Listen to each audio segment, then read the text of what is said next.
태양 이야기라는 제목으로 같이 말씀 나누도록 하겠습니다. 찬란한 태양이 그 빛을 잃어버릴 수 있을까요? 그리고 빛을 잃어버렸던 태양이 다시 빛날 수 있을까요? 이 두 질문에 있어서 삼손의 이야기는 그럴 수 있다라고 대답을 합니다. 삼손의 이름의 뜻은 작은 태양이라는 뜻입니다. 그 이름에 걸맞게 삼손의 존재와 능력은 빛이 난다고 할 수 있습니다. 왜냐하면 삼손은 하나님께서 천사를 통해서 주신 자녀이고 또 블레셋으로부터 이스라엘을 구원할 아이다 라고 직접 말씀하셨기 때문입니다. 그뿐만 아니라 태어날 때부터 평생을 나시린으로 구별될 정도로 가장 거룩하게 부름을 받은 사사가 바로 삼손입니다. 이 모든 것에 더해서 삼손은 사사기 전체를 통틀어서 가장 능력이 탁월한 사사라고도 말을 할 수가 있습니다. 삼손을 제외한 모든 사사는 이방인과 싸울 때 보면 항상 군사를 데리고 싸웁니다. 그러니까 혼자 싸우는 것이 아니라 많은 사람들과 함께 싸우는 것이죠. 그렇지만 삼손은 군사를 필요로 하지 않고 혼자서, 말 그대로 혼자서 싸우는 모습을 보여줍니다. 사사기 15장을 보면 이 나귀턱뼈 하나로 1000명을 이기는 그런 모습을 보여주는데 사사기 내에서 모든 사사를 통틀어서 삼손만 이런 모습을 보여줍니다. 이 모든 것을 종합해 보면 삼손은 이 작은 태양이라는 이름처럼 뜨겁고 빛나는 사사였다라고 말을 할 수가 있을 것입니다. 그러나 오늘 본문의 이야기를 이제 따라가다가 보면 이 삼손이라는 태양, 그 빛났던 태양이 점점 빛을 잃어가기 시작합니다. 그래서 삼손의 이야기는 오늘 설교의 제목처럼 빛을 잃어버린 태양 이야기다라고 말을 할 수도 있고 아니면 빛이 어둠에 잠식되는 이야기다라고 말을 할 수가 있겠습니다. 이러한 내용이 말씀에서 어떻게 나타나는지 함께 나누도록 하겠습니다.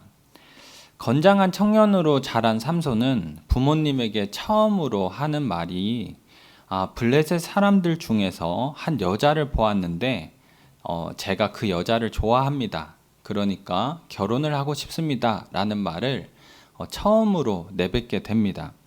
사사기 14장 3절을 보면 삼손은 내가 그 여자를 좋아합니다 라고 말을 하는데 이 말을 직역하면 그 여자가 내 눈에 옳습니다 라는 말입니다. 이것은 사람들이 자기의 눈에 옳은 대로 행하더라고 하는 사사기의 시대 정신을 반영하는 말이기 때문에 단순히 예쁘다라는 것보다는 삼손이 마치 블레셋 사람처럼 하나님을 모르는 이방 사람들처럼 그렇게 살아갔다는 것을 보여주는 대목입니다. 다시 말해서 삼손은 나시른으로서의 거룩과 사사로서의 소명을 전혀 상관하지 않고 살아갔다는 것이죠. 이러한 모습은 삼손 이야기 전체에서 나타나게 됩니다. 사사기 14장에 보면 삼손이 이제 죽은 사자의 시체에서 꿀을 먹는 장면이 나오고 사사기 15장에 보면 죽은 나귀의 턱뼈를 가지고 블레셋 사람들과 싸우는 장면이 등장합니다. 이 두 장면의 공통점은 삼손이 아무런 거리낌 없이 죽은 시체에 손을 댔다는 것입니다. 나시린의 규정에 따르면 이 죽은 시체를 만져서는 안 되는데 삼손은 거리낌 없이 죽은 시체를 만진 것을 보면 나시린의 규정은 상관하지 않고 살아갔다는 것입니다. 또 삼손은 사사로서의 소명도 고려하지 않고 살아갑니다. 아까 얘기했다시피 예쁘다는 이유로 블레셋 여자와 결혼을 하려고 하는 모습을 보여주기도 하고 또 블레셋 사람들의 밭에 불을 지르고 그들과 싸우면서 행동하지만 이것은 소명이 아니라 충동적인 복수에 불과합니다.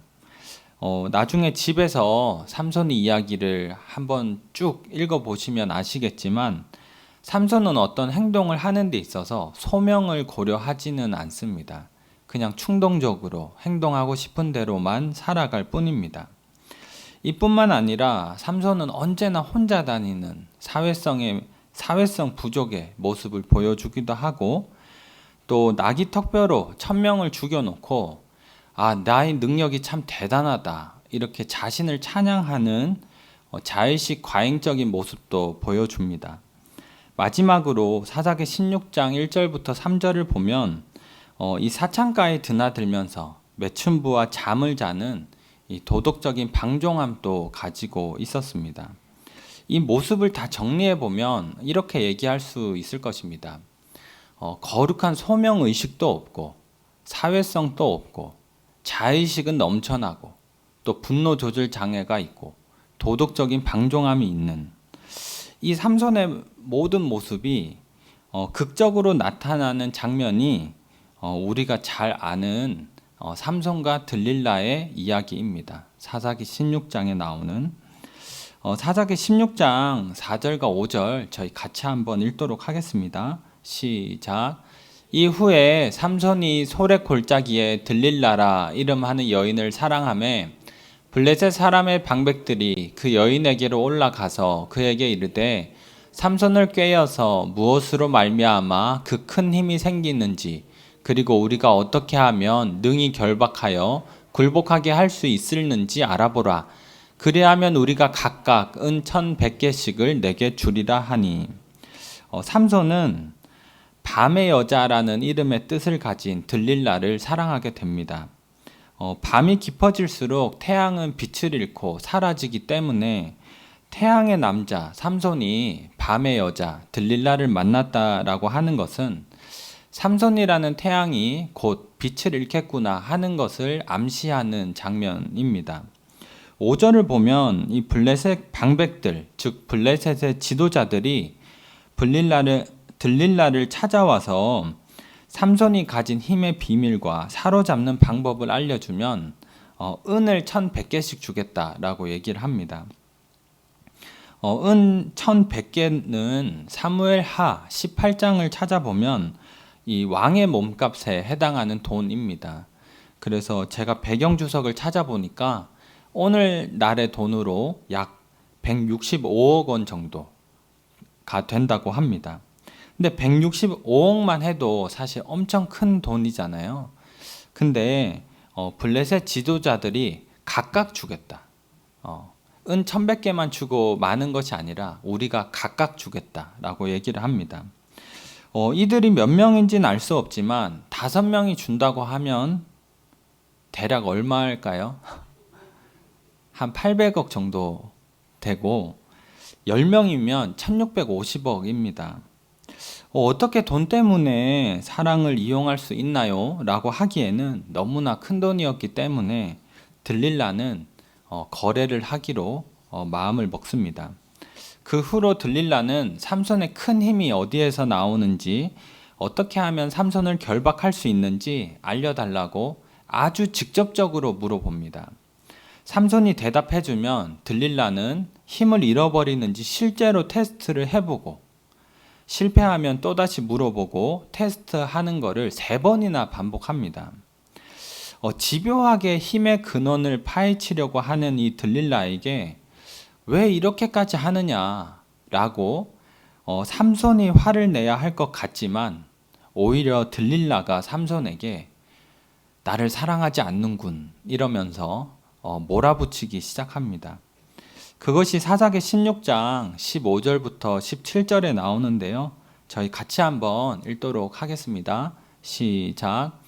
들릴라가 삼손에게 이르되 당신의 마음이 내게 있지 아니하면서 당신이 어찌 나를 사랑한다 하느냐. 당신이 이로써 3번이나 나를 희롱하고 당신의 큰 힘이 무엇으로 말미암아 생기는지를 내게 말하지 아니하였도다 하며 날마다 그 말로 그를 재촉하여 조름에 삼손의 마음이 번뇌하여 죽을 지경이라. 삼손이 진심을 드러내어 그에게 이르되 내 머리 위에는 삭도를 댔지 아니하였으 이는 내가 모태에서부터 하나님의 나실인이 되었음이라. 만일 내 머리가 밀리면 내 힘이 내게서 떠나고 나는 약해져서 다른 사람과 같으니라 하리라. 들릴라는 삼손이 3번이나 거짓말을 했다면서 진실을 알려주지 않으면 나를 사랑하지 않는 것이라고 매일같이 날마다 타박을 했습니다. 마음이 괴로워서 죽을 지경이 되었던 삼손은 자신이 하나님의 나실인이라는 사실과 머리카락이 밀리면 힘이 없어진다는 것을 전부 얘기하게 되죠. 그러고 나서 19절을 보면 놀랍게도 삼손은 들릴라를 떠나는 것이 아니라 오히려 들릴라의 무릎을 베고 잠을 자는 모습을 보여줍니다. 들릴라를 향한 이 뒤틀린 사랑 때문에 진실을 얘기한 것까지는 그럴 수 있다고 해도 어떻게 모든 것을 이야기한 후에 들릴라의 무릎을 베고 잘 수 있을까? 도무지 이해하기 힘든 것입니다. 어떻게 이렇게까지 조심성이 없고 위험하게 행동할 수 있을까 싶지만 삼손이 그렇게 행동했던 이유는 삼손의 오만함이라고 저는 생각을 합니다. 사사기 15장 20절을 보면 삼손은 20년이라는 아주 오랜 시간 동안 이스라엘의 사사로 살았습니다. 1, 2년을 한 게 아니고 20년이라는 긴 시간을 사사로 있었던 것이죠. 다시 말해서 우리가 앞에서 봤지만 자기 마음대로 살았음에도 불구하고 힘을 가지고 살았던 시간이 20년이라는 것입니다. 삼손은 나실인 규정을 셀 수 없이 어겼지만 여전히 강한 힘을 가지고 있었습니다. 사사로서의 소명에 충실하지 않고 제멋대로 살았지만 여전히 힘이 있었습니다. 20년이라는 오랜 시간 동안 계속해서 힘이 있었기 때문에 언제나 그럴 것이라고 생각을 했던 것입니다. 어제도 그랬으니 오늘 또 그럴 것이라, 오늘 또 그랬으니 내일 또 그럴 것이라 생각했던 것입니다. 이렇게 만들어진 오만함, 그 오만함이 삼손으로 하여금 들릴라의 무릎을 베고 잠들게 만든 것입니다. 우리가 알다시피 삼손에게 주어진 힘은 당연한 것이 아니라 하나님께서 끊임없이 베푸시는 은혜입니다.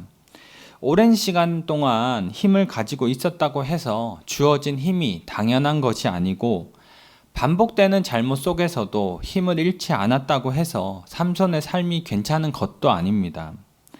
그렇지만 삼손은 이것을 착각했다는 것입니다. 오랜 시간 힘이 있었기 때문에 이 힘은 당연한 것이라고 생각했고 반복되는 잘못 속에서도 힘을 잃어버리지 않았기 때문에 내 삶은 지금 괜찮다고 생각을 했던 것입니다. 저와 여러분들은 어떻습니까? 우리의 삶에 주어진 하나님의 은혜를 당연하다고 생각하지는 않으십니까? 당연히 하나님께서 나와 함께 하셔야 하고, 당연히 하나님께서 내 앞길을 인도하셔야 하고, 당연히 하나님께서 우리의 가정에 축복을 주셔야 한다고 생각하지는 않으십니까? 우리가 착각하지 말아야 하는 것은 그 어떤 것도 당연하지 않다는 것입니다. 하나님께서 당연히 우리와 함께 계시고 당연히 우리의 기도를 들으셔야 하는 것이 아닙니다. 하나님께서 우리에게 주신 힘과 건강, 물질과 시간, 그 무엇도 그 어떤 것도 당연한 것이 아닙니다. 오랜 시간 나에게 있었다고 해서 반복되는 잘못 속에서 내가 그것을 잃어버리지 않는다고 해서 괜찮은 것이 아니라는 것입니다. 간혹 그런 분들을 보게 됩니다. 내 삶에 아무런 문제가 없다는 것 자체로 나의 신앙을 정당화하는 것입니다. 평일에 마음대로 살고 주일에 예배만 참석했는데 그래도 내 삶에는 아무런 문제가 없더라. 그거를 보니까 내 신앙은 충분한 것 같다라고 느낀다는 것입니다. 헌금 생활을 제대로 하지 않아도 말씀 묵상과 기도 생활을 하지 않아도 내 삶에 큰 문제가 없다는 것입니다. 심지어는 꼭 예배를 드리지 않더라도 마음으로나마 믿고 있고 건강하고 돈도 충분히 잘 버는데 괜찮지 않냐는 것이죠. 마치 삼손처럼 나시린의 정결을 지키든지 지키지 않든지, 사사로서의 소명을 따라 살든지 그렇지 않든지, 나는 지금 여전히 강한 힘을 가지고 살고 있는데, 그리고 그 힘이 오랜 시간 동안 나에게 있었는데 무슨 상관이냐는 것입니다. 지금 내 삶에 아무런 문제가 없는데 소명을 따라 살고 정결을 지키고 이게 다 무슨 소용이냐고 하는 것이죠. 이렇게 오랜 시간 힘이 있었다는 이유로 우리가 하나님의 은혜를 당연하게 생각하고 또 반복되는 잘못 속에서도 여전히 힘을 가지고 있다는 그런 오만함은 사실 끝이 좋을 수는 없는 것입니다. 이것이 삼손의 뒷부분의 이야기에서 나옵니다. 16장 20절과 21절을 저희 같이 한번 읽도록 하겠습니다. 시작. 들릴라가 이르되 삼손이여 블레셋 사람이 당신에게 들이닥쳤느니라 하니 삼손이 잠을 깨며 이르기를 내가 전과 같이 나가서 몸을 떨치리라 하였으나 여호와께서 이미 자기를 떠나신 줄을 깨닫지 못하였더라.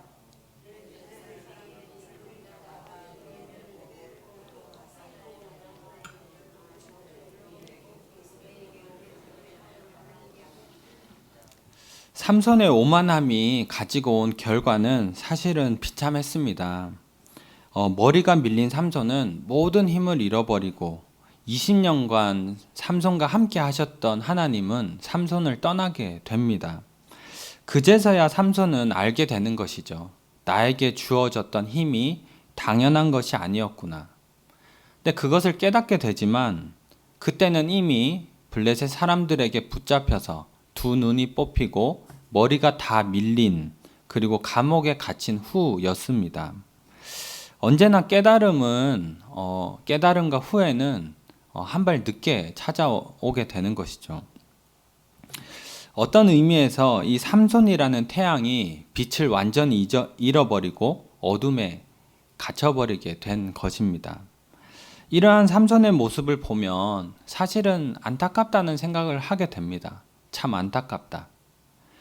그러나 한편으로는 조금 더 일반적으로 보면 이 세상에 빛나는 그 어떤 것도 영원하지 않구나 하는 것을 알게 됩니다. 삼손은 모든 사사 중에서 가장 탁월하고 능력이 너무 대단해서 마치 태양처럼 빛났다 할 수 있는 사사였지만 그 빛이 영원하지가 않는 것입니다. 아무리 예쁘게 피어난 꽃도 지는 법이고 아름다운 청춘도 지나가 버리고 마는 것입니다. 살다가 보면 어떤 사람이 가지고 있는 능력이나 신념, 외모, 권력, 지식, 재능 이런 것들이 사실은 너무 대단해 보여서 마치 빛나는 것처럼 느껴질 때가 있습니다. 그러나 그 빛이 영원할 수 없다는 것, 그리고 지나고 나서 보면 잠깐의 반짝거림이었다는 것을 알 수 있습니다. 사회, 정치, 경제, 문화 전반에 걸쳐서 정말 천재적으로 활동하는 사람들을 보면 사실은 감탄스럽습니다. 어떻게 이럴 수 있을까? 같은 사람이 맞나? 그럴 정도로 사실은 엄청 감탄스럽습니다. 저는 신학을 공부를 했으니까 신학을 공부할 때 이 탁월한 신학자들을 보면서 어떻게 하나님과 성경에 대해서 이렇게까지 깊이 묵상하고 이해할 수 있을까 감탄했던 적들이 많습니다. 또 신념을 가지고 열정을 다해서 목회하시는 분들을 보면서 때로는 저 열정과 소명과 이런 것들이 너무 대단해 보여가지고 저분이 그냥 정답인 것 같다라고 느껴질 때가 있었습니다. 그러나 아무리 대단하다고 해도 완벽한 사람은 없고 영원한 것은 없는 것입니다. 삼손의 이야기가 그것을 알려주는 것입니다. 태양과 같이 빛났던 사람이지만 그 빛이 영원하지 않다는 것. 사람의 빛이라고 하는 것이 아무리 빛나도 잠깐의 반짝거림에 지나지 않는다는 것입니다. 물론 제가 다 필요 없다 이렇게 얘기하는 것은 아닙니다. 다만 사람의 빛을 너무 절대화하지 말자. 우리가 아무리 대단해 보이는 과학자라 하더라도, 철학자라 하더라도, 예술가라 하더라도, 신학자나 목회자라 하더라도 그 사람을 너무 절대화하지 말자는 것입니다. 사람의 빛이란 잠깐 반짝거리는 것에 불과하기 때문에 결국 우리가 붙잡아야 하는 것은 영원하시고 우리의 유일한 소망이 되신 하나님, 그 한 분을 붙잡자라고 하는 것입니다. 이것이 삼손의 이야기 마지막 부분이 우리에게 들려주는 교훈입니다. 사사기 16장 28절 말씀을 저희 같이 읽도록 하겠습니다. 시작. 삼손이 여호와께 부르짖어 이르되 주 여호와여 구하옵나니 나를 생각하옵소서. 하나님이여 구하옵나니 이번만 나를 강하게 하사 나의 두 눈을 뺀 블레셋 사람에게 원수를 단번에 갚게 하옵소서 하고, 모든 것을 잃어버린 절망 속에서 삼손은 하나님의 은혜가 당연하지 않구나 하는 것을 알게 되고, 그제서야 삼손은 하나님께 진정 어린 기도를 처음으로 드리기 시작합니다. 28절을 보면 삼손은 하나님을 주라고 부릅니다. 주. 여기에서 주는 이 아도나이인데 존경의 복수로서 하나님을 높여 부르는 단어입니다. 다시 말해서 삼손은 모든 것을 잃어버리고 나서야 나의 주인이 정말 하나님이시구나 하는 것을 인정하고 하나님을 주님으로 불렀다는 것입니다. 이제 삼손은 내 것을 당연히 주십시오 라는 식으로 기도하지 않습니다. 대신에 저를 한 번만 생각해 주십시오. 저를 한 번만 강하게 해 주십시오. 그러니까 자신에게 선택권이 있는 것이 아니라 진정한 주인 되시는 하나님에게 선택권이 있다는 것을 알고 겸손하게 기도를 드리죠. 하나님께서는 이 겸손하게 기도를 한 삼손의 기도에 응답하셨고, 삼손은 하나님께서 주신 힘을 가지고 이 다곤 신전, 블레셋 사람들의 이방 신전의 기둥을 무너뜨려서 블레셋 사람 3,000명과 함께 죽게 됩니다. 그리고 사사기 16장 30절은 이렇게 이야기를 하죠. 삼손이 죽을 때 죽인 자가 살았을 때에 죽인 자보다 더욱 많았다. 삼손이 죽을 때 죽인 자가 가장 많았다는 것은 삼손이 죽음으로써 이스라엘에 가장 큰 구원을 베풀었다는 이야기입니다. 여기에서 우리는 누구를 보게 됩니까? 예수님을 보게 됩니다. 십자가에서 죽으심으로 가장 큰 구원을 베푸신 예수님을 자연스럽게 떠올리게 됩니다. 근데 삼손과 예수님의 차이점이 있다면, 삼손은 자기의 죄 때문에 죽었지만 예수님은 우리의 죄 때문에 돌아가셨다는 것입니다. 삼손의 구원은 일시적이지만 예수님의 구원은 영원하다는 것이죠. 이렇게 빛을 잃어버린 작은 태양, 삼손의 이야기는 결국에는 진정한 빛이신 예수 그리스도를 가리키면서 끝이 나는 것입니다. 나의 구원은 일시적이지만 영원한 구원을 베푸실 한 분 그리스도를 가리키면서 끝난다는 것이죠. 결국에 모든 빛을 잃어버리고 절망 중에도 소망을 가질 수 있는 이유는 하나님께서 우리의 간절한 부르짖음을 외면하지 않으시기 때문이고, 예수 그리스도라는 영원한 생명의 빛을 우리에게 허락하셨기 때문입니다. 이러한 사실을 우리가 기억하면서 겸손하게 하나님 앞에 나아갈 수 있기를 바라고, 나에게 주어진 것이 당연하다라고 생각하는 것이 아니라 정말 우리의 주인 되시는 하나님께서 주신 것이구나, 이것을 기억하면서 사람의 빛이 아니라 영원한 빛이신 예수 그리스도를 붙잡고 소망을 가지고 사는 저희가 되기를 바랍니다. 이제 결론을 맺고 마치도록 하겠습니다. 이 사진은 제가 찍은 건 아니지만 이 밤 비행기를 타고 하늘에서 땅을 찍은 사진입니다. 그러니까 아주 높은 하늘을, 밤하늘에서 이 어떤 땅을 봤던 것이죠. 밤 비행기를 타고 이륙을 하게 되면 가로등 몇 개를 켠다고 이 세상이 밝아지는 것이 아니라는 것을 알 수가 있습니다. 그런데 어떤 사람들은 가로등이 몇 개 켜졌다고 해서 세상은 충분히 밝다 이렇게 생각하기도 하고, 어떤 사람들은 가로등 몇 개의 불이 꺼졌다고 해서 세상은 충분히 어둡다 이렇게 생각하기도 합니다. 그러나 그것은 개인의 느낌에 지나지 않습니다. 실제는 무엇이냐면 가로등 몇 개를 켰다고 세상이 밝아지는 것도 아니고, 가로등 몇 개를 껐다고 세상이 어두워지는 것도 아닙니다. 태양이 있으면 가로등이 꺼진 자리도 충분히 밝은 것입니다. 태양이 없으면 가로등이 켜진 자리도 충분히 어두운 것입니다. 하나님이 없는 삼손의 삶에 아무리 강한 힘이 있었다고 한들 그 삶은 소망이 아니라 절망이었습니다. 근데 하나님이 있는 삼손의 삶은 두 눈이 뽑히고 머리가 밀렸다 하더라도 그 삶은 소망의 삶이었습니다. 마찬가지로 하나님께서 함께 계시지 않으면 사람의 소망에도 절망이 있는 것이고, 하나님이 함께 계시면 사람의 절망에도 소망이 있는 것입니다.